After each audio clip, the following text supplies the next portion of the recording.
Assalamualaikum warahmatullahi wabarakatuh. Halo, semuanya, pernahkah kamu bertanya-tanya, apa yang terjadi di balik bintang-bintang? Atau bagaimana jika semut bisa bicara dan pohon bisa mendengar? Dunia sebelum tidur adalah dunia yang berbeda. Di sini, semua mungkin terjadi. Jadi tutup mata perlahan, biarkan Bunda akan membawakan cerita ini untuk menuntunmu ke negeri imajinasi, tempat semua keajaiban dimulai.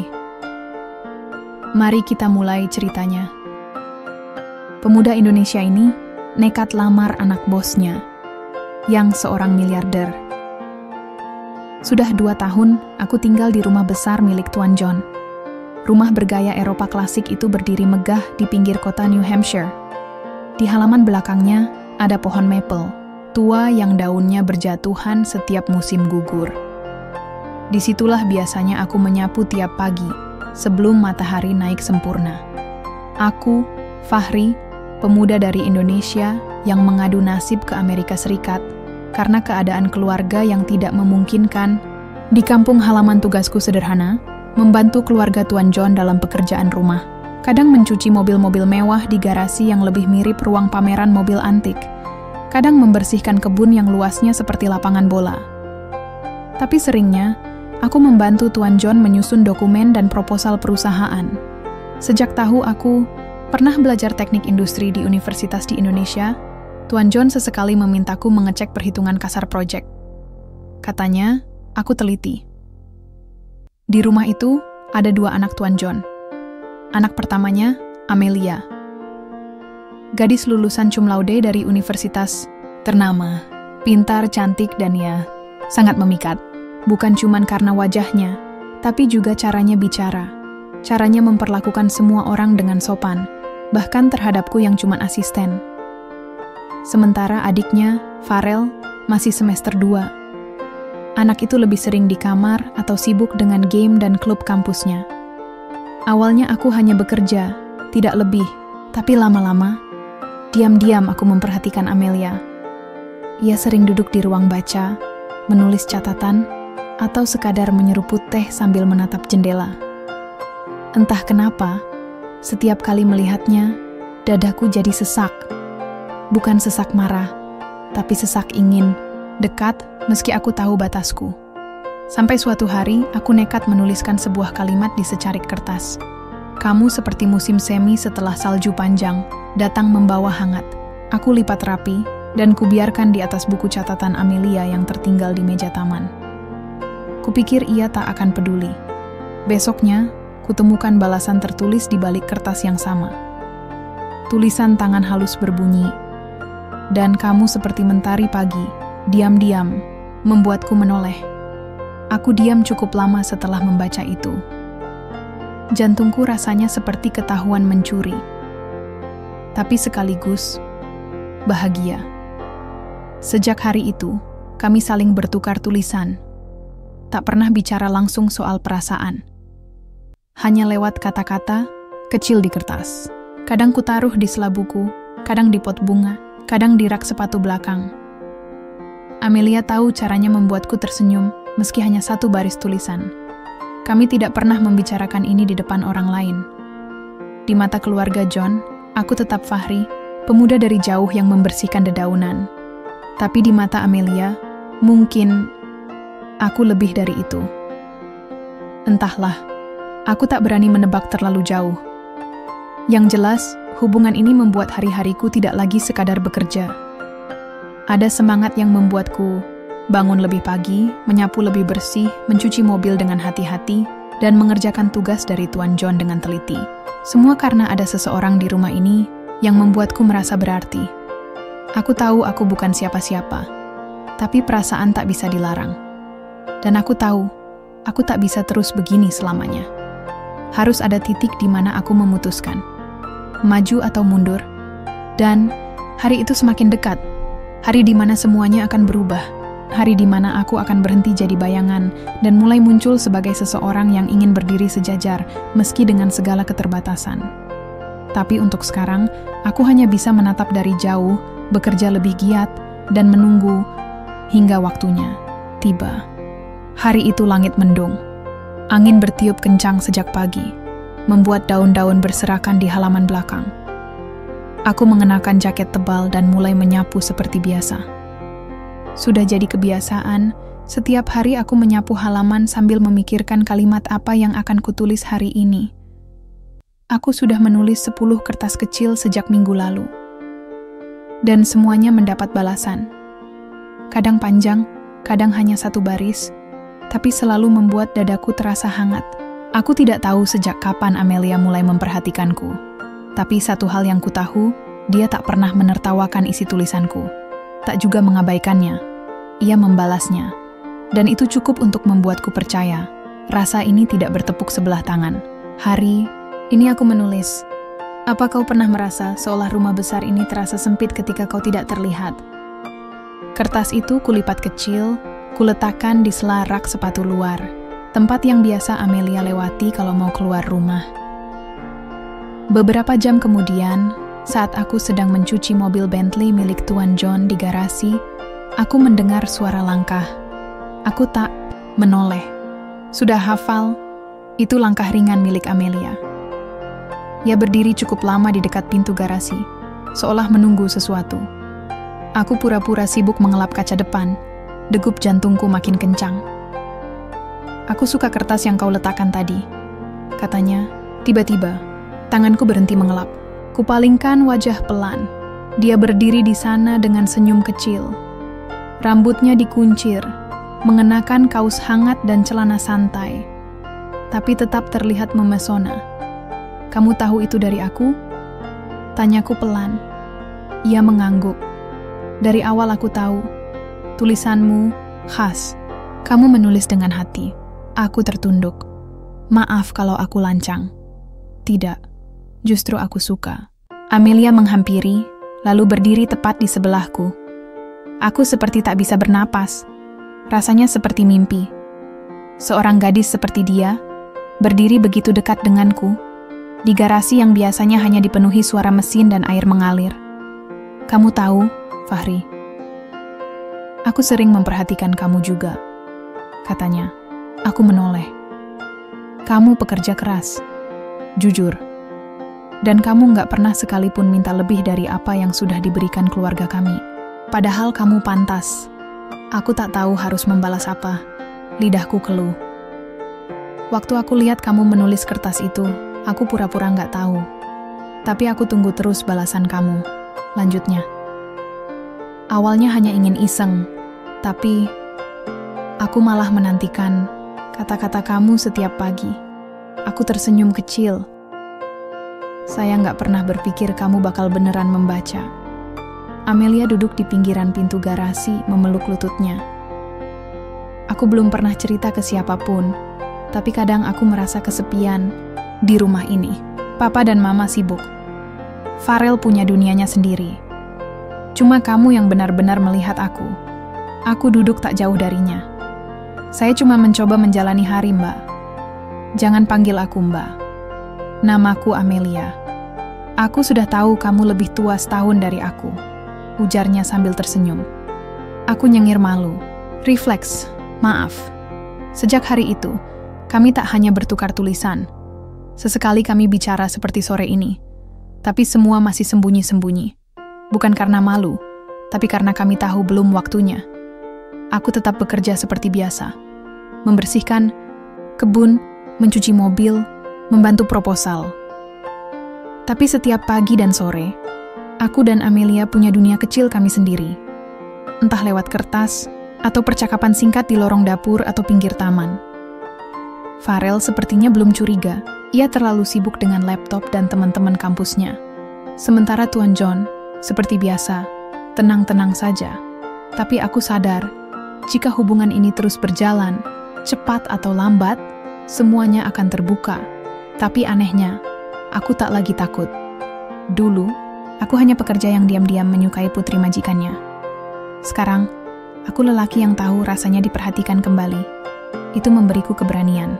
Bukan untuk melangkahi batas, tapi untuk percaya bahwa aku juga layak diperjuangkan. Sore itu sebelum masuk rumah, Amelia memberiku secarik kertas. Hanya satu kalimat, tapi cukup membuat aku terdiam lama saat membacanya. Kalau suatu hari kamu ingin bicara langsung ke Papa, aku siap berdiri di sebelahmu. Aku menggenggam kertas itu erat. Ada gemuruh dalam dadaku yang tak bisa dijelaskan. Mungkin inilah awal dari babak baru yang sesungguhnya. Bulan itu musim semi mulai datang. Udara masih dingin di pagi hari, tapi bunga-bunga di taman belakang sudah mulai bermekaran. Tuan John terlihat lebih santai dari biasanya. Mungkin karena salah satu proyek besar perusahaannya baru saja selesai dan hasilnya memuaskan. Hari itu, setelah makan siang, dia memanggil semua orang berkumpul di ruang tengah. Ibu rumah tangga yang biasa membantu di dapur ikut duduk.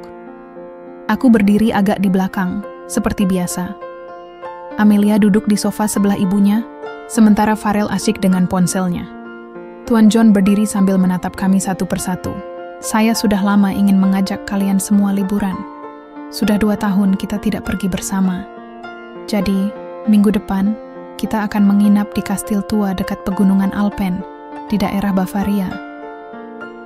Semua orang saling menoleh. Istri Tuan John tersenyum. Lebar, Amelia terlihat senang, dan Farel mendongak dari ponselnya dengan wajah terkejut. Serius, Dad? Kastil yang kayak di dongeng-dongeng itu? Tanya Farel. Tuan John mengangguk. Iya, kastil yang mirip Neuschwanstein. Dulu aku pernah ke sana waktu masih muda. Tempatnya indah, dan kupikir bagus untuk menyegarkan pikiran. Aku hanya diam, mengangguk sopan. Dalam hati, aku tidak menyangka akan diajak. Biasanya aku hanya tinggal di rumah ketika keluarga itu bepergian. Tapi Amelia menoleh padaku dan tersenyum. Lalu Tuan John melanjutkan, "Fahri, kamu ikut juga ya? Kamu sudah kerja, keras bantu saya 2 tahun ini. Anggap ini sebagai bentuk terima kasih." Aku nyaris tak bisa menjawab. "Terima kasih, Tuan." Malam harinya aku duduk sendirian di pojok dapur yang sepi. Pikiranku kacau. Kastil itu bukan sekadar tempat liburan bagiku. Itu bisa jadi kesempatan. Kesempatan untuk menjawab kalimat terakhir dari Amelia di secarik kertas kemarin. Kalau suatu hari kamu ingin bicara langsung ke Papa, aku siap berdiri di sebelahmu. Itu bukan kalimat biasa. Itu isyarat. Isyarat bahwa Amelia siap menghadapi kemungkinan apapun, termasuk kemungkinan bahwa hubunganku dengannya akan ditolak oleh keluarganya. Aku memikirkan semuanya semalaman. Latar belakangku, statusku, gajiku, masa depanku. Apa aku cukup pantas? Apa aku terlalu nekat? Tapi entah kenapa, saat ku tatap langit, malam dari jendela kecil di dapur, aku merasa yakin. Mungkin ini bukan tentang pantas atau tidak. Ini tentang keberanian untuk jujur pada perasaan sendiri. Seminggu kemudian kami berangkat. Perjalanan jauh, tapi penuh tawa. Amelia duduk di samping ibunya, kadang melirik ke arahku dan tersenyum kecil. Farel tidur sepanjang perjalanan. Tuan John membaca koran bisnis di baris depan mobil van besar yang kami sewa. Saat sampai, kastil, itu benar-benar seperti di mimpi. Berdiri di atas bukit dengan pemandangan pegunungan bersalju di kejauhan. Udara dingin tapi bersih. Kami menginap di bangunan tambahan yang direnovasi menjadi penginapan mewah. Kastil aslinya menjadi tempat tur, tapi kami punya akses khusus untuk beberapa area terbatas. Sore itu, setelah makan malam, aku memberanikan diri. Kami duduk bersama di balkon panjang yang menghadap gunung. Cahaya matahari sore menembus awan, menyinari langit dengan warna keemasan. Tuan John sedang berbicara dengan istrinya. Farel sibuk memotret dengan kamera digitalnya. Amelia duduk tak jauh dariku, dan ketika aku meliriknya, dia mengangguk pelan. Itu isyaratnya. Aku berdiri. Suara detak jantungku keras di telinga. Aku berjalan pelan ke arah Tuan John. "Tuan, boleh saya bicara sebentar?" Tuan John menoleh, sedikit heran. "Tentu. Ada apa, Fahri?" Aku menarik napas panjang. "Saya tahu saya bukan siapa-siapa, Tuan. Tapi saya ingin bicara sebagai seorang pria yang menghargai keluarga ini. Selama 2 tahun saya bekerja, saya merasa diberi kepercayaan. Saya belajar banyak. Bukan hanya soal pekerjaan, tapi juga tentang kehidupan. tentang bagaimana memperlakukan orang lain. Tuan John mengangguk pelan, memperhatikan. Saya menyukai Amelia. Henning, Farel berhenti memotret. Ibu Amelia menatapku dengan kaget. Amelia berdiri, perlahan berjalan ke sisiku dan menggenggam tanganku. Saya ingin melamar Amelia, Tuan. Bukan karena saya berani, tapi karena saya tahu perasaan ini sungguh. Saya ingin hidup bersama dia, bukan sebagai majikan dan bawahan, tapi sebagai pasangan yang saling menjaga. Beberapa detik terasa seperti sejam. Tuan John menatap Amelia, lalu menatapku. Lalu ia tersenyum kecil, meski matanya terlihat berpikir, "Kalau bukan kamu yang bicara seperti ini, mungkin aku akan marah. Tapi kamu sudah membuktikan siapa dirimu. Bukan dari gelar atau uangmu, tapi dari caramu menghormati kami selama ini." Lalu, ia menepuk bahuku. "Kalau Amelia bahagia bersamamu, maka kamu juga jadi bagian keluarga ini sekarang." Amelia langsung memeluk ayahnya. Farel menatapku dengan pandangan masih bingung, tapi tidak marah. Ibu Amelia mengangguk pelan, tampak masih mencerna semuanya. Aku berdiri diam. Dunia seperti berhenti sejenak. Aku tidak mimpi. Aku tidak sedang berkhayal. Aku baru saja melamar putri dari seorang miliarder, dan dia menerimanya di depan keluarganya sendiri. Setelah pulang dari perjalanan di kastil, suasana rumah besar keluarga John berubah. Bukan jadi kaku, justru terasa lebih hangat.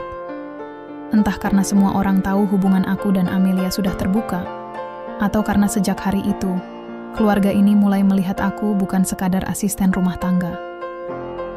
Pagi-pagi aku tetap menyapu halaman seperti biasa. Tapi kini, Amelia sering menyusul dengan 2 cangkir kopi di tangannya. Kami duduk di bangku taman sambil mengobrol ringan. Tentang bunga-bunga yang akan ditanam. Tentang masa kecilnya. Atau tentang apa saja yang tidak penting tapi terasa menyenangkan. John tak pernah menyebut soal lamaran itu lagi. Tapi dari caranya berbicara padaku, aku tahu ia mulai mempercayai sesuatu yang lebih besar. Bukan hanya mempercayakan kunci rumah, tapi juga perlahan mulai membuka akses yang selama ini tak pernah aku bayangkan. Akses ke dunia bisnisnya. Suatu sore, John memanggilku ke ruang kerjanya. Di atas meja kayu besar itu, ada 2 map tebal dan laptop terbuka. "Fahri, selama ini kamu bantu saya urus proposal-proposal kecil. Tapi saya lihat kamu teliti dan cepat belajar," katanya sambil menatapku. "Saya sedang pertimbangkan ekspansi kecil-kecilan ke bidang agrikultur modern. Sesuatu yang saya sendiri belum pernah urus langsung. Saya butuh orang yang siap belajar dari nol, dan saya rasa kamu cocok." Aku nyaris tak percaya. "Saya? Iya. Mulai minggu depan, kamu ikut saya ke kantor 3 hari dalam seminggu. Sisanya tetap bantu di rumah. Tapi saya ingin kamu pelajari semua dokumen ini dulu." Aku angguk pelan. "Saya nggak punya latar belakang bisnis, Tuan." John tersenyum. "Saya tahu. Tapi kamu punya karakter, dan itu lebih langka." Hari-hari berikutnya terasa seperti masuk ke dunia yang benar-benar baru. Ruang kerja yang penuh, jargon, rapat-rapat panjang, dan data angka yang berjejer di layar monitor. Tapi setiap kali aku merasa nyaris menyerah, Amelia selalu menguatkan. Dia bantu aku belajar malam-malam, bahkan membuatkan catatan kecil agar aku mudah mengingat istilah. Yang rumit, Amelia juga mulai berbicara dengan ibunya tentang rencana pernikahan. Bukan pesta mewah seperti pernikahan keluarga miliarder pada umumnya, tapi pernikahan sederhana di halaman belakang rumah mereka, tempat aku pertama kali menulis kertas kecil untuknya. "Kita nggak perlu gedung besar," kata Amelia sambil mengusap lenganku. "Kita mulai semuanya dari tempat yang bermakna." Dan begitulah, hari pernikahan kami ditentukan. Hanya 2 bulan setelah aku melamarnya di kastil. Pagi itu cerah. Tenda putih berdiri di tengah taman belakang. Meja-meja kayu dihias bunga segar. Para tamu datang tidak dengan jas mewah, tapi dengan pakaian rapi dan senyum hangat. Sebagian besar adalah teman bisnis John yang sudah tahu kabar ini. Tak ada bisik-bisik, tak ada tatapan sinis. Mungkin karena John sendiri yang berdiri menyambut mereka sambil berkata, Inilah menantu saya. Aku mengenakan setelan sederhana. Amelia tampil cantik dengan gaun putih bersih tanpa perhiasan mencolok. Wajahnya bersinar, matanya berbinar saat berjalan ke arahku. Saat kami saling menggenggam tangan di bawah altar kecil yang dibangun di bawah pohon maple tua, aku menatap wajahnya lekat-lekat. Tak pernah kusangka, gadis yang dulu hanya bisa kulihat dari jauh kini menjadi istriku. Janji kami sederhana, tapi tulus. Tak ada janji mengarungi dunia, hanya janji untuk saling menjaga, tetap rendah hati, dan tumbuh bersama. Usai upacara, Tuan John berdiri dan memberikan ucapan singkat. Banyak orang mungkin heran kenapa saya menerima Fahri jadi bagian dari keluarga ini. Jawabannya mudah, karena dia mengingatkan saya pada diri saya sendiri waktu muda. Tidak punya apa-apa, tapi tidak takut memulai dari bawah. Semua tamu bertepuk tangan. Aku hanya bisa menunduk, menahan rasa haru yang menggelayut di dada. Hari itu, malamnya, saat semua tamu pulang dan langit mulai gelap, aku dan Amelia duduk di bangku taman. Tempat dulu pertama kali kami mengobrol empat mata. Aku nggak nyangka kita bisa sampai di sini, kataku. Amelia bersandar di bahuku. Aku tahu kita bisa. Dari awal aku lihat kamu bukan orang biasa, Fahri. Kamu punya cara pandang yang beda. Aku menatap bintang-bintang di atas, tak bersuara. Malam itu, tanpa pesta megah, tanpa media, tanpa berita besar, hidup kami berubah. Dari halaman belakang rumah, dari cinta yang tumbuh pelan-pelan, dan dari keberanian untuk melangkah, meski jalannya tak selalu mudah. Dan disitulah awal dari kehidupan baru kami. 2 minggu setelah pernikahan sederhana kami, aku resmi mulai bekerja penuh di perusahaan John. Bukan lagi sebagai pembantu yang sesekali bantu ketik proposal, tapi sebagai salah satu asisten manajerial divisi baru, pengembangan agrikultur modern. John menyebut ini sebagai eksperimen. Tapi aku tahu, di balik wajahnya yang tenang, dia menyimpan harapan besar. Hari pertamaku bukan duduk di meja nyaman, tapi turun langsung ke lapangan. John ingin aku belajar dari dasar. Dia bilang, kalau kamu nggak ngerti tanah dan pupuk, kamu nggak akan bisa ambil keputusan soal teknologi yang cocok. Kami pergi ke daerah pinggiran, 2 jam dari kota. Sebidang tanah seluas puluhan hektar yang baru dibeli perusahaan jadi proyek awal. Tanah itu kosong. Tak ada tanaman, hanya gulma dan gundukan kecil bekas alat berat. Aku berdiri di pinggir lahan bersama 2 orang manajer senior. Mereka orang lama di perusahaan, dan sejujurnya mereka belum sepenuhnya menerima kehadiranku. Salah satu dari mereka, Pak Gregory, langsung bicara tanpa basa-basi. Anak muda, kamu mungkin punya nama besar sekarang, karena menikah dengan putri, bos. Tapi dunia nyata nggak seindah kisah cinta. Aku hanya tersenyum. Saya paham, Pak. Saya di sini untuk belajar. Dia mendengus dan melanjutkan menjelaskan tentang kondisi lahan, saluran irigasi yang rusak, serta cuaca yang tidak menentu. Di daerah itu, aku mencatat semuanya. Diam, tapi tidak pasif. Setiap hari selama 2 minggu, aku bolak-balik ke lokasi, ikut mengecek mesin, bertanya ke teknisi, belajar soal drone penyemprot pupuk dan sensor tanah otomatis. Sepulangnya ke rumah, tubuhku sering, pegal dan kotor. Tapi Amelia selalu menyambut dengan tawa. Kamu pulang kayak habis main lumpur, godanya sambil membawa air hangat untuk kaki. Ya, bisa dibilang gitu, tapi ini proses. Kata ayahmu, jangan ambil keputusan dari balik meja. Amelia ikut membantu. Bukan di lapangan, tapi dari sisi data. Dia membuatkan laporan kecil, membandingkan hasil pertanian di negara lain, dan menyusun presentasi sederhana untuk kujelaskan ke John. Ujian pertama datang 3 minggu kemudian. Proyek ini butuh modal tambahan karena ada pengeluaran tak terduga. John meminta aku mempresentasikan rencana anggaran ke Dewan Internal. Rapat diadakan di ruang konferensi utama. Aku duduk di ujung meja, laptop terbuka, jantung berdegup. Di hadapanku, para petinggi perusahaan, termasuk Pak Gregory. Saya tahu posisi saya di sini bukan karena gelar akademis, kataku membuka, tapi karena tanggung jawab. Proyek ini bukan mimpi, tapi peluang. Dan data di depan Bapak Ibu menunjukkan, dalam waktu 2 tahun, kita bisa balik modal jika strategi ini dijalankan dengan disiplin. Aku tunjukkan data, grafik, perbandingan, bahkan risiko kegagalan. Semuanya transparan. Aku tidak menjanjikan keajaiban, hanya hasil dari kerja nyata. Hening. Sampai akhirnya salah satu direktur tua mengangguk. Ini presentasi jujur, saya suka. Lalu Pak Gregory berbicara. Saya akui, kamu serius. Tapi jangan senang dulu. Proyek ini masih bisa gagal.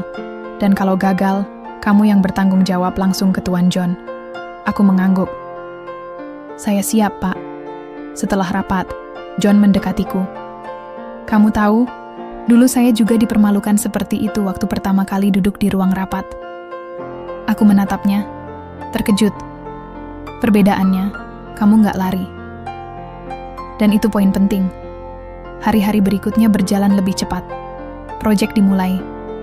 Kami pasang alat, otomatis, bangun sistem penyiram air modern, dan mulai menanam bibit pertama. Setiap pagi aku datang lebih awal, mengecek sendiri saluran air, mencatat suhu tanah, dan mencium aroma rumput basah yang menenangkan. Di rumah, aku dan Amelia mulai bicara soal anak, bukan dengan tekanan, hanya dengan harapan. Kalau punya anak, kamu pengen dia jadi kayak siapa? Tanyanya suatu malam. Aku tertawa kecil. Kalau bisa, jangan kayak aku. Capek. Amelia mencubit lenganku. Aku justru pengen anak kita bisa kayak kamu. Bekerja keras, gak gampang nyerah, dan selalu rendah hati. Aku diam sejenak, lalu berkata, kalau begitu, aku bakal kerja lebih keras, biar anak kita bisa bangga. Proyek pertanian itu belum sukses, masih jauh, tapi fondasinya sudah berdiri. Dan satu hal yang pasti, hidupku sekarang tidak lagi tentang sekadar menyapu halaman atau mencuci mobil. Aku sedang membangun sesuatu, bukan hanya karier, tapi keluarga, kehidupan, masa depan yang tidak pernah aku bayangkan sebelumnya. Pagi itu, aku baru saja keluar dari ruang rapat ketika Amelia menelepon. Fahri, kamu bisa pulang lebih cepat hari ini? Suaranya terdengar. Berbeda. Bukan nada panik, tapi ada sesuatu yang ia sembunyikan. Ada apa? Tanyaku sambil melirik jam tangan. Masih pukul 2 siang. Aku punya 2 rapat lagi, tapi hatiku langsung berat meninggalkannya.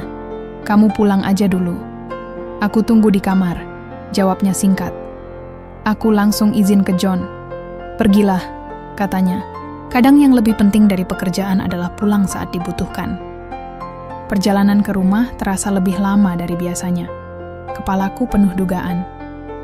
Setiba di rumah, suasana terlihat tenang. Tak ada hal mencurigakan. Tapi Amelia sudah menungguku di ruang tengah. Dia duduk di sofa, menggenggam sesuatu di tangannya. Aku mendekat, lalu duduk di sampingnya. Ada apa? Amelia tersenyum. Kamu siap jadi ayah? Untuk beberapa detik, dunia seperti berhenti. Lalu aku melihat benda di tangannya. Sebuah test pack, 2 garis, jelas. Aku tidak langsung bicara, hanya menatapnya. Mataku panas, tapi aku tahan air mata itu.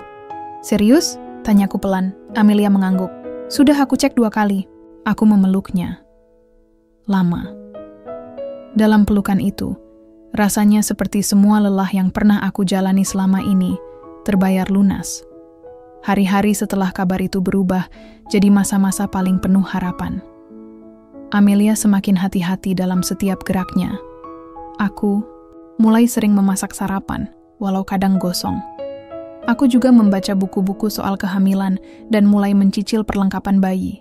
John dan istrinya sangat antusias. Mereka mulai menyiapkan kamar bayi di lantai 2, padahal aku dan Amelia belum bicara soal itu. Kami sudah menunggu cucu sejak lama, kata istri John sambil menyusun bantal-bantal kecil. Sekarang saatnya rumah ini penuh suara tawa anak, kecil lagi. Sementara di kantor, proyek pertanian yang kutangani mulai menunjukkan hasil. Beberapa tanaman panen lebih cepat dari prediksi. Laporan mingguan menunjukkan peningkatan produktivitas. Aku ditawari untuk mempresentasikan pencapaian ini di Forum Bisnis Pertanian Nasional. Aku setuju, tapi dengan satu syarat. Acara itu tidak bertabrakan dengan jadwal pemeriksaan kehamilan Amelia. Kalau harus pilih antara presentasi atau nemenin istri ke dokter, aku pilih yang kedua, kataku ke John. Ia tersenyum. Keputusan yang tepat. Bisnis bisa menunggu, keluarga tidak. Bulan demi bulan berlalu cepat. Amelia semakin terlihat bersinar. Perutnya membesar. Rumah ini mulai terasa berbeda. Ada nuansa baru yang tak bisa dijelaskan. Seperti ada kehidupan yang sedang ditunggu semua orang. Hingga akhirnya, tepat pada malam musim semi yang hangat, Amelia masuk rumah sakit. Aku menggenggam tangannya sepanjang malam.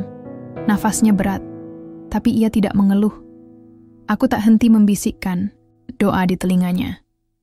Saat tangis pertama bayi itu terdengar, aku merasa tubuhku gemetar. "Selamat, Pak. Anak laki-laki," kata dokter. Aku menangis, bukan karena sedih, tapi karena bahagia yang tak bisa aku tampung di dada. Amelia menatapku dari ranjang. Matanya lelah, tapi penuh cahaya. "Namanya siapa?" Aku genggam tangan kecil bayi itu, lalu menjawab pelan, "Raka," artinya kuat. Kami memeluk bayi itu bersama. Dalam diam, aku tahu hidup kami tidak akan pernah sama lagi. Setahun setelah kelahiran Raka, rumah ini makin ramai. Ia belajar merangkak, tertawa keras, dan mulai bisa menyebut papa sambil menunjuk ke arahku. Di saat yang sama, perusahaan mengalami perkembangan pesat. Proyek agrikultur itu membuka cabang baru, dan John secara resmi mengangkatku jadi salah satu direktur muda di perusahaan. Tapi bukan jabatan itu yang paling membanggakan. Bukan juga saat rapat bisnis memujiku. Yang paling berharga adalah ketika aku pulang ke rumah, membuka pintu, dan mendengar suara Raka berlari kecil menyambutku. Sore itu, aku dan Amelia duduk di taman belakang. Tempat yang dulunya tempat lamaran, tempat pernikahan, kini jadi tempat kami melihat anak kami bermain. "Kamu masih ingat nggak dulu pertama kali kamu datang ke rumah ini?" tanya Amelia. "Ingat. Aku cuma bawa satu tas, isinya baju dan sedikit harapan." Amelia menatapku. Dan sekarang, aku menatapnya, lalu menatap Raka. Sekarang aku punya semuanya. Malam turun perlahan, lampu taman menyala.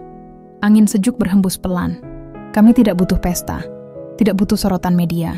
Kami hanya butuh satu sama lain, dan suara tawa kecil yang kini jadi pusat semesta kami. Hidup ini memang aneh. Kadang yang datang dari jauh, tak punya apa-apa, justru ditakdirkan membawa terang yang tak bisa dibeli siapapun. Dan aku, pemuda dari Indonesia yang dulu hanya pembantu rumah, kini jadi suami, ayah, dan bagian dari keluarga yang mencintaiku tanpa syarat. 3 tahun setelah kelahiran Raka, hidup kami semakin penuh warna. Usaha pertanian yang kupegang berkembang jadi unit bisnis mandiri. Aku tidak hanya bertanggung jawab sebagai direktur pelaksana, tapi juga mulai menggagas lini baru, pengolahan hasil pertanian. Sementara itu, Amelia memilih lebih banyak di rumah. Ia menikmati perannya sebagai ibu, meski kadang membantu juga dalam proyek pengembangan digital perusahaan. Suatu pagi, Amelia menatapku sambil meletakkan cangkir teh di meja. "Aku hamil lagi," katanya pelan. Aku menoleh, menatap wajahnya yang penuh senyum tenang. "Serius?" Ia mengangguk. "Aku udah cek 3 kali. Kali ini reaksiku tidak seheboh dulu, tapi jauh lebih dalam. Aku memeluknya, lama. Raka datang menghampiri, bingung melihat kami berpelukan. "Kamu mau punya adik?" tanyaku. Raka mengangguk cepat. "Mau, yang bisa main Lego juga ya, Pak?" Kami tertawa bersama. 9 bulan berikutnya seperti berjalan cepat. Kami sudah lebih siap, sudah tahu harus menyiapkan apa. Kali ini Amelia lebih banyak istirahat, dan aku lebih sering pulang tepat waktu. Proyek-proyek besar aku delegasikan. Aku tahu, ada hal yang tidak bisa diwakilkan, menemani istri dan anak. Saat bayi perempuan kami lahir, aku tidak lagi merasa gugup seperti dulu, tapi tetap menangis. Namanya Naila. Wajahnya mirip Amelia, tapi matanya jelas warisan dariku. Hitam, pekat dan tajam. Kehadiran Naila membuat rumah kami semakin lengkap. Kini, di setiap pagi, dua suara anak memecah keheningan. Raka yang berlari-lari membawa mainan, dan Naila yang mulai belajar duduk sambil tertawa sendiri. Suatu sore, aku sedang mencuci mobil tua milik John di garasi. Mobil itu sudah hampir 20 tahun, tapi masih terawat rapi. Dulu, aku sering mencucinya ketika masih jadi asisten rumah tangga. Aku berdiri sejenak, mengenang saat-saat dulu. Dulu aku berdiri di tempat yang sama, mencuci mobil sambil mencuri-curi pandang ke jendela kamar Amelia. Kini, dari jendela itu, Naila sering melambaikan tangan saat aku pulang. John datang menghampiri, menatap mobil itu. Kamu tahu kenapa aku belum jual mobil ini? Aku geleng, karena mobil ini jadi saksi bagaimana kamu bertumbuh. Dari tukang cuci mobil, jadi suami anakku, jadi bapak dari cucuku, dan jadi orang yang aku percaya mengelola separuh kekayaan keluarga ini. Aku diam. John menepuk bahuku. Aku sudah tua, Fahri. Dan aku ingin kamu mulai berpikir lebih besar dari sekarang. Aku menatapnya. Maksudnya, aku ingin kamu pegang penuh perusahaan. Aku akan undur diri dari operasional. Aku akan tetap jadi penasihat. Tapi semua keputusan besar, mulai kupercayakan ke kamu. Aku tercekat. Bukan karena tidak percaya diri, tapi karena beban tanggung jawabnya besar sekali. Apa kamu yakin? Tanyaku. Aku bukan percaya karena kamu suami anakku, tapi karena kamu orang yang tahu rasanya berjuang dari nol. Kamu tahu bagaimana memimpin bukan dari atas, tapi dari bawah. Hari itu, aku pulang membawa pikiran penuh. Di rumah, Amelia mendengarkan dengan tenang. Lalu ia berkata, "Aku tahu kamu bisa. Kamu nggak perlu berubah jadi orang lain. Cukup, jadi Fahri yang tetap rendah hati." Malamnya aku duduk di kamar Raka. Ia sudah mulai belajar membaca. Di rak bukunya, aku melihat secarik kertas kecil yang dilipat rapi. Aku ambil, lalu membuka perlahan. Tulisan tanganku. Kata-kata yang dulu pernah aku sisipkan diam-diam ke kamar Amelia. Kata-kata yang ternyata disimpan, dan kini dijadikan pembatas buku Raka. Aku baca pelan. Seseorang mungkin tidak lahir dengan segalanya. Tapi jika ia punya keberanian, ia bisa tumbuhkan segalanya dari dalam dirinya. Aku terdiam. Bukan karena kata-katanya, tapi karena aku sadar, semua yang kupunya hari ini, tumbuh dari keberanian kecil yang dulu aku tanam dalam diam. Dari keberanian, mencintai dalam sunyi. Dari ketekunan mencuci mobil di garasi ini. Dari sikap tidak membalas hinaan Gregory dulu, dan dari keputusan untuk tidak lari ketika hidup menawarkanku ujian. Malam itu, aku berjalan ke kamar Naila. Ia tidur pulas dalam pelukan Amelia. Aku duduk di tepi ranjang, lalu berbisik pelan, "Papa nggak janji akan selalu benar, tapi Papa janji akan jadi laki-laki yang bertanggung jawab untuk kalian." Lalu aku menatap langit-langit kamar, menyadari satu hal penting, bahwa di dunia ini, kemenangan sejati bukan soal harta, jabatan, atau status, tapi soal bagaimana kita menjaga yang kita cintai, dan tidak pernah berhenti bersyukur. Musim gugur datang seperti biasa. Udara mulai sejuk, dedaunan kuning keemasan berguguran di sepanjang jalan masuk ke rumah kami. Tapi tahun ini, ada yang berbeda. John mengajak kami semua liburan ke kastil yang dulu pernah kami kunjungi. Kastil itu, tempat aku melamar Amelia 5 tahun lalu. Waktu itu aku hanya pemuda nekat dengan hati penuh harap. Kini, aku datang sebagai suami Amelia, ayah dari 2 anak, dan CEO perusahaan keluarga mereka. Kami menempuh perjalanan sekitar 5 jam. Naila tertidur di kursi belakang, sedangkan Raka tak berhenti bertanya tentang kastil. "Di sana ada naga nggak, Pa?" "Nggak ada. Tapi ada kenangan yang Papa simpan baik-baik," jawabku sambil tersenyum ke Amelia. Dia menatapku balik dengan pandangan yang masih sama, hangat dan tenang. Saat tiba, kastil itu masih berdiri megah seperti dulu. Pegunungan di belakangnya seperti lukisan hidup. Angin berhembus pelan, membawa aroma daun kering dan rumput basah. Rasanya seperti kembali ke titik awal perjalanan kami, John dan istrinya berjalan di depan. Amelia menggandeng Raka, dan aku menggendong Naila yang mulai rewel bangun tidur. Kami naik ke balkon tertinggi, tempat aku dulu berlutut melamar Amelia. Aku berdiri di tempat yang sama, menatap pemandangan luas di hadapan kami. Banyak hal berubah, ya, ucapku. Amelia mengangguk. Tapi kamu tetap laki-laki yang aku pilih saat itu. Aku menoleh. Kalau waktu bisa diputar, kamu bakal pilih lagi? 100 kali pun, iya. Aku tidak menjawab. Hanya menggenggam tangannya lebih erat. Malamnya, kami berkumpul di ruang perapian. John duduk di kursi kulit tua sambil memandangi api. Raka bermain dengan Naila di karpet bulu domba. Suasana tenang, sampai John berdiri dan menatap kami semua. Aku ingin bicara, katanya. Kami semua diam. Sudah waktunya aku benar-benar mundur dari semua urusan bisnis. Hari ini aku menandatangani semua dokumen. Mulai sekarang, Fahri akan menjalankan perusahaan ini sepenuhnya. Aku terkejut. Kukira itu hanya wacana beberapa bulan lalu. John menatapku. Aku sudah bilang dari dulu. Kamu bukan cuma asisten, kamu keluarga. Dan sekarang, kamu kepala keluarga ini dalam banyak hal. Aku tidak langsung menjawab. Di kepalaku muncul banyak gambar. Saat aku pertama kali tiba sebagai pekerja, saat mencuci mobil, saat membereskan proposal, saat mencuri pandang ke arah kamar Amelia, saat gugup menatap wajah John waktu minta restu, terima kasih, ucapku, akhirnya pelan. Tapi aku tetap butuh nasihatmu. John tersenyum. Selama aku hidup, kamu akan selalu bisa bertanya. Tapi keputusan kini di tanganmu. Paginya, aku berjalan di taman kastil sendirian. Angin dingin berhembus, tapi tidak menusuk. Di bangku kayu dekat danau kecil, aku duduk dan membuka buku catatan tua yang dulu selalu kubawa. Di dalamnya ada lembaran-lembaran berisi tulisan tangan.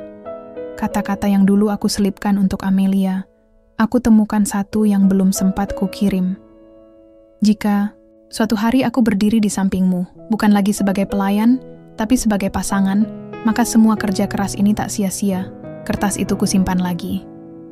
Aku memandang langit biru pucat di atas kastil. Dan untuk pertama kalinya, aku merasa betul-betul tiba di rumah.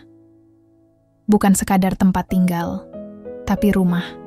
Tempat di mana aku bisa tumbuh, berjuang, mencintai dan melindungi. Bukan rumah dari batu dan dinding tinggi, tapi dari hati orang-orang yang mencintaiku. Sore itu, sebelum kami pulang, Amelia menarik tanganku. Aku ada kejutan. Dia mengajakku ke balkon tempat kami dulu bertunangan. Di sana, meja kecil sudah tertata. Ada 2 cangkir kopi dan 2 lembar kertas. 1 kertas untukku, 1 untuknya. Sekarang giliran kamu yang tulis kata-kata buat aku, katanya sambil tersenyum. Aku tertawa. Dulu kan cuman kamu yang diam-diam menyimpannya. Kali ini, buat kenang-kenangan. Kita simpan, lalu kita bacakan ulang 20 tahun lagi. Aku menulis pelan dan ia juga menulis. Setelah selesai, kami saling tukar kertas. Aku baca miliknya lebih dulu. Terima kasih telah nekat datang ke hidupku dan bertahan di dalamnya. Aku diam. Lalu kubuka milikku dan membacakan untuknya. Kamu adalah keputusan terbaik yang pernah aku ambil, meski awalnya aku bahkan tidak yakin aku pantas. Kami saling menatap. Tidak ada kata lagi, hanya senyum. Dan keyakinan bahwa keberanian kecil di masa lalu ternyata bisa membawa seseorang sejauh ini. Setiap pagi, sebelum jam 8, aku selalu menyempatkan diri sarapan bersama anak-anak. Naila suka roti selai stroberi. Raka lebih senang telur dadar dan susu hangat. Sementara Amelia biasanya hanya duduk sambil menyeduh teh sambil membaca laporan keuangan yang aku bawa pulang. Kehidupan kami memang berubah sejak aku resmi memimpin perusahaan. Tapi kami sepakat, apapun kesibukannya, keluarga tetap nomor 1. Hari itu, seperti biasa, aku mengantar anak-anak ke sekolah. Amelia ikut duduk di sebelah, memandangi keluar jendela. Naila sibuk bercerita soal tugas menggambar bunga, sementara Raka mengeluh karena ujiannya sulit. Aku hanya tersenyum. Kadang, aku masih tak percaya. Dulunya aku cuma tukang cuci mobil di rumah mereka. Setelah mengantar mereka, Aku meluncur ke kantor pusat. Gedung 7 lantai dengan dinding kaca dan logo perusahaan yang dulu aku bantu desain di proposal. Kini, aku masuk sebagai direktur utama. Semua orang menyapaku dengan hormat, tapi aku tetap mengenal sebagian besar dari mereka dengan nama panggilan. Aku tahu siapa yang punya anak kembar, siapa yang suka main basket tiap Jumat sore, bahkan siapa yang selalu datang terlambat 5 menit karena harus antar neneknya ke rumah sakit. Aku tak ingin jadi pemimpin yang asing bagi anak buahnya. Aku ingin mereka merasa dihargai seperti aku dulu dihargai John. Hari itu, ada rapat besar dengan para investor. Aku berdiri di depan layar lebar, menjelaskan proyeksi bisnis 3 tahun ke depan. Suaraku tenang, bahasaku jelas, dan slide presentasiku padat tanpa basa-basi. Sesekali aku menoleh ke belakang, ke Amelia yang duduk sebagai penasihat utama. Matanya menatap tajam, penuh kebanggaan. Dulu, dia hanya gadis yang diam-diam menerima secarik kertas dari asisten rumah tangganya. Sekarang, dia perempuan yang berdiri di sampingku dalam segala hal. Setelah rapat selesai, seorang investor mendekat. Kami sempat ragu waktu pertama kali tahu kamu jadi CEO. Tapi sekarang, kamu lebih dari layak. Aku mengangguk sopan. Terima kasih. Tapi semua ini hasil kerja tim. Dia tertawa kecil. Kamu mirip John muda, tapi lebih tenang dan lebih cepat mengambil keputusan. Kalimat itu membuatku berpikir. Ya, mungkin benar. Tapi ada satu hal yang selalu kubawa sejak awal, niat baik. Itu yang jadi fondasi segalanya. Sore hari, setelah pekerjaan selesai, aku menepi ke ruang kerjaku yang sepi. Di balik rak buku, aku simpan kotak kecil. Isinya, semua secarik kertas yang dulu kutulis buat Amelia. Kertas-kertas itu kususun rapi, tak satu pun yang hilang. Kadang, aku buka dan baca ulang saat pikiran sedang berat. Bukan karena isinya, tapi karena ingatannya. Salah satu kertas tertulis, "Kita tak harus dilahirkan dari keluarga kaya untuk pantas mencintai. Kita hanya perlu hati yang tulus dan keberanian untuk bertahan." Kertas itu kutulis malam sebelum melamar Amelia. Dan kalimat itu, aku rasa, masih relevan sampai hari ini. Malamnya aku duduk di balkon rumah. Naila tertidur di pelukanku, dan Raka duduk di pangkuan Amelia. Di depan kami langit gelap bertabur bintang. Angin malam sejuk membawa aroma bunga dari kebun belakang. "Pa, besok Raka ada lomba debat, datang ya," katanya. "Pasti," jawabku. Amelia menoleh. "Jangan lupa juga jadwal rapat dengan pemilik cabang Eropa lusa." Aku mengangguk. Sudah aku siapkan. Kehidupan ini tidak sempurna. Kadang melelahkan. Tapi aku selalu percaya, jika kita tidak menyerah di tengah jalan, maka Tuhan akan membawa kita ke tujuan yang tepat. Dan lihat sekarang. Aku di sini bersama keluarga yang mencintaiku, perusahaan yang tumbuh sehat, dan hati yang tidak pernah lupa dari mana semuanya bermula. Aku tidak pernah bermimpi jadi miliarder. Aku hanya ingin hidup layak, jujur, dan mencintai dengan benar. Tapi mungkin itulah rahasianya. Karena aku tidak mengejar kekayaan, maka kekayaan yang datang sendiri menghampiri. Udara pagi itu segar sekali, seperti biasa. Di halaman belakang, rumah yang luas, anak-anak bermain riang di antara bunga dan rumput hijau. Suara tawa mereka adalah musik terbaik untukku setelah hari-hari penuh perjuangan dan kerja keras. Aku duduk di bangku kayu tua dekat pohon apel. Di pangkuanku, Naila sedang membaca buku bergambar, sementara Raka bermain bola kecil di sampingnya. Amelia mendekat sambil membawa 2 gelas teh hangat. "Kau mau?" tanyanya, menyodorkan 1 gelas. Aku tersenyum, menerima teh itu dengan tangan sedikit gemetar. "Terima kasih." Kami duduk bersama, menikmati pagi tanpa kata yang berlebihan. Kadang, diam juga menjadi cara paling indah untuk berbagi. Mengenang. Perjalanan ini, aku tak pernah menyangka bahwa pemuda sederhana asal Indonesia bisa sampai di sini. Dulu, aku hanya seorang yang bekerja sebagai asisten, membersihkan kebun, mencuci mobil, bahkan mengerjakan proposal seadanya. Aku sering berpikir, apa mungkin aku benar-benar pantas berada di samping Amelia, gadis pintar dan cantik itu. Tapi, cinta dan ketulusan itu rupanya punya cara sendiri untuk mengubah segalanya. Saat aku mengutarakan niatku melamar Amelia di hadapan John, istrinya dan Farrell, semua orang terkejut. Tapi bahagia juga. Aku ingat detik-detik jantungku berdegup kencang, tangan yang gemetar, dan tatapan penuh harap pada Amelia. Dan dia menerimaku dengan senyum yang sampai sekarang masih membekas di hati. Sekarang, bukan hanya tentang cinta lagi. Ini tentang tanggung jawab. Mengurus perusahaan besar yang diwariskan John. Menjaga keluarga kecil yang kami bangun bersama. Dan memastikan anak-anak tumbuh dengan nilai-nilai yang benar. Kadang aku lelah, tentu saja. Tapi setiap kali melihat Naila dan Raka tertawa, aku ingat kenapa aku berjuang demi mereka, demi masa depan yang lebih baik. Aku berdiri dan melangkah ke jendela besar yang menghadap ke taman. Di sana, dedaunan mulai berguguran, menandai pergantian musim. Seperti hidup, selalu ada babak yang harus ditutup dan babak baru yang harus dibuka. Aku ingin anak-anak kita tahu bahwa kekayaan bukanlah segalanya. Ucapku pelan pada Amelia yang kini berdiri di sebelahku. Dia mengangguk. Benar. Yang penting adalah bagaimana kita memperlakukan orang lain. Bagaimana kita mencintai dan bagaimana kita tetap rendah hati. Kami saling bertatapan. Ada kebahagiaan yang sulit diungkapkan dengan kata-kata. Malam tiba, kami mengadakan perayaan kecil di kebun belakang. Hanya keluarga dan beberapa sahabat dekat. Lampu-lampu kecil berkelap-kelip, membentuk suasana hangat dan intim. John duduk di kursi favoritnya, tersenyum penuh bangga melihat keluarga ini. Amelia dan aku berdansa pelan di tengah taman, sementara anak-anak berlarian dengan penuh sukacita. Ini bukan akhir, katanya lirih di telingaku. Aku memandang matanya. Iya, ini justru awal dari segalanya.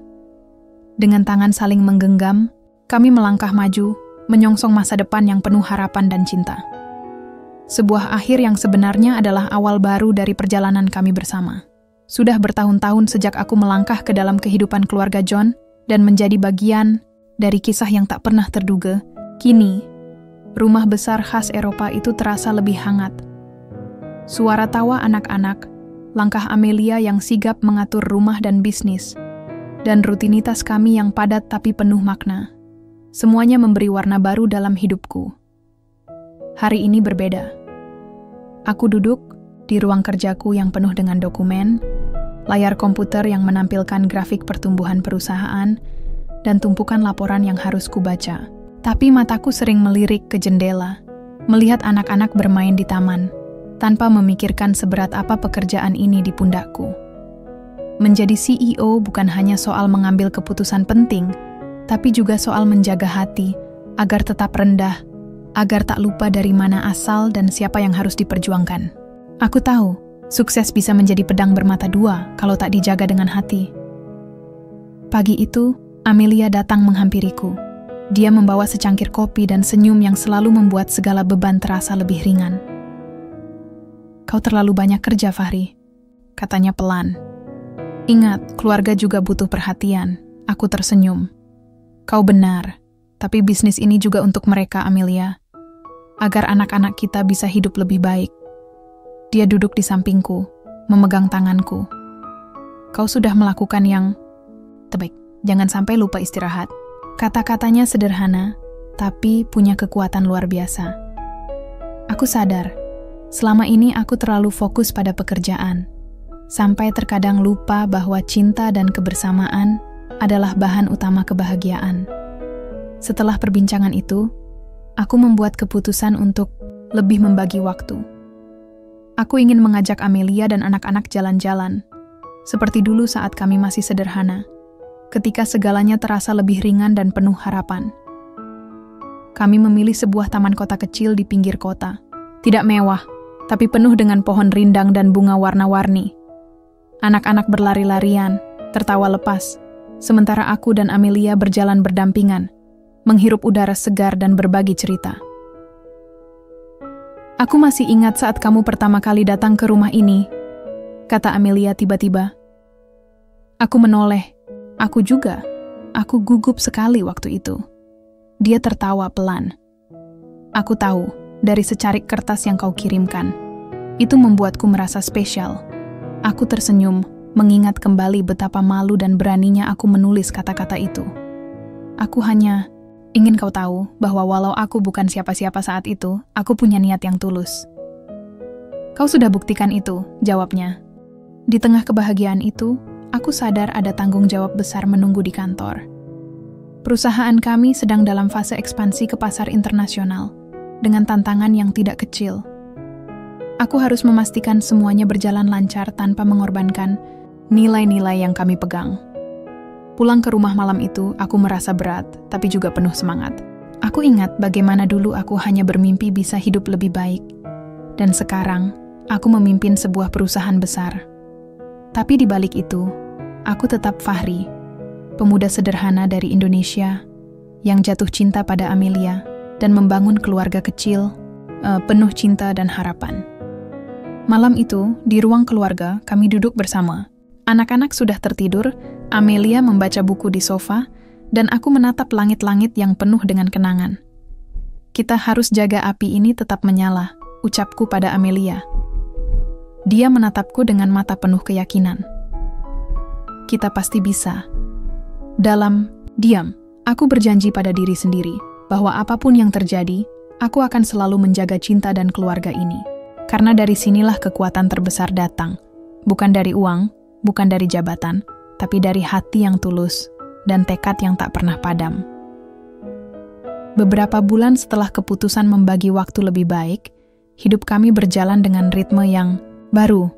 Aku masih di kantor, tapi lebih sering pulang tepat waktu. Amelia juga lebih santai, meskipun urusannya di bisnis makin banyak. Anak-anak tumbuh cepat, Naila semakin pintar, dan Raka mulai menunjukkan minat di bidang teknologi. Namun, seperti roda kehidupan yang berputar, tidak ada yang benar-benar mudah. Suatu pagi, aku mendapat kabar dari kepala cabang perusahaan di Eropa. Ada masalah besar yang harus segera diselesaikan. Masalahnya bukan soal biasa, melainkan isu hukum yang bisa merusak reputasi perusahaan jika tidak ditangani cepat. Aku menatap layar komputer dengan serius. Ini bukan sekadar bisnis. Ini soal kehormatan dan masa depan keluarga yang aku bangun. Aku memanggil tim terdekatku untuk rapat darurat. Kami duduk mengelilingi meja. Suasana tegang terasa jelas. Aku menjelaskan situasinya tanpa menutupi apapun. Kita harus bertindak cepat dan tepat. Aku tidak mau skandal ini merusak apa yang sudah kita bangun, kataku dengan suara tegas. Mereka mengangguk. Semangat dan kerja keras mereka membuatku yakin masalah ini bisa dilalui. Sementara itu, di rumah, Amelia merasakan beban yang sama. Aku melihat dari matanya ada kecemasan yang jarang sekali muncul. Mungkin aku harus turun tangan lebih banyak di kantor pusat, katanya suatu malam setelah anak-anak tidur. Aku mengangguk. Kita harus hadapi ini bersama-sama. Kita tim. Kami berpelukan lama, saling menguatkan. Aku tahu, tanpa Amelia, aku tak akan mampu melewati badai ini. Hari-hari berikutnya dipenuhi dengan pertemuan, negosiasi, dan dokumen yang tak ada habisnya. Waktu bersama keluarga semakin terbatas. Anak-anak mulai bertanya, kenapa kami sering sibuk, dan aku harus berusaha menjelaskan dengan bahasa sederhana. Ayah sedang bekerja supaya kita semua bisa hidup lebih baik. Ujarku pada mereka suatu sore. Raka mengangguk serius. Aku ingin jadi seperti ayah, bisa membantu banyak orang. Aku tersenyum. Kamu pasti bisa. Setelah beberapa minggu penuh perjuangan, kabar baik datang. Masalah di Eropa berhasil diselesaikan tanpa meninggalkan bekas luka yang berarti. Aku menarik napas lega dan mengajak keluarga makan malam khusus untuk merayakan. Di meja makan, John yang kini sudah mulai pensiun dari bisnis menyentuh bahuku. Kau hebat, Fahri. Aku bangga padamu, katanya tulus. Ucapan itu membuat hatiku hangat. Semua kerja keras ini ternyata dihargai. Malam itu, aku dan Amelia duduk di balkon menikmati langit malam yang cerah. Aku melihat wajahnya yang lelah tapi penuh tekad. Kita sudah melewati banyak hal bersama, kataku. Dia tersenyum. Dan kita akan terus melewatinya, karena kita tidak sendiri. Kata-kata itu membuatku yakin, apapun tantangan yang datang, selama kami bersama, semuanya bisa dihadapi. Waktu terasa begitu cepat berlalu. Sekarang aku berdiri di hadapan keluarga kecil kami, di rumah yang penuh dengan kenangan dan tawa. 2 anak kami sudah tumbuh dengan baik. Naila yang cerdas dan penuh rasa ingin tahu, serta Raka yang lincah dan penuh semangat. Mereka adalah bukti nyata dari perjalanan panjang yang pernah kami lalui. Amelia berdiri di sampingku, menatap ke arah anak-anak yang sedang bermain di taman. Matanya bersinar, seperti biasanya, penuh cinta dan harapan. "Kau ingat, Fahri," katanya pelan, "semua ini bermula dari secarik kertas kecil yang kau kirimkan?" Aku tersenyum. Aku ingat betul. Waktu itu aku begitu takut, tapi juga penuh harap. Dia tertawa kecil. Aku pun sama. Itu awal dari segalanya. Perjalanan kami bukan hanya tentang keberhasilan bisnis atau status sosial. Ini tentang bagaimana kami saling menguatkan ketika dunia terasa berat. Bagaimana kami memilih untuk terus berjuang walau rintangan datang silih berganti.